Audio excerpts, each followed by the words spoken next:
Beruniy tumani maktabgacha va maktab ta'limi bo'limiga qarashli 4-sonli maktabda 4 va 25-sonli maktab psixologlarning ish rejasiga muvofiq mart oyi uchun mo'ljallangan "Hayot go'zal yashash uchun 1001 sabab" aksiyasi doirasida seminar-trening tashkil qilindi. Treninglar boshlanishida pedagog jamoa bilan turli mashg'ulotlar o'tkazildi. Bunda pedagoglar "Hayot go'zal, chunki" iborasini o'z talqinida davom ettirdi.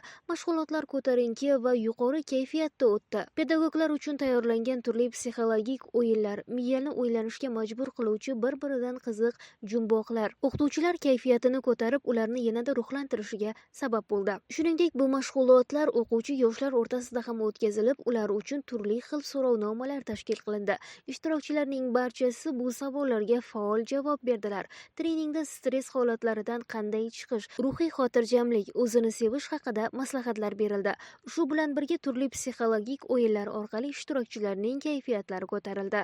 Mashg'ulotlardan ko'zlangan maqsad turli psixologik o'yinlar orqali o'qituvchi va o'quvchilarning o'y-fikrlarini o'rganish, hayotni yorqin tasavvurlarda his etishini shakllantirish, psixologik yordamga muhtoj o'quvchilarni aniqlash va ularga ko'mak berishdan iborat.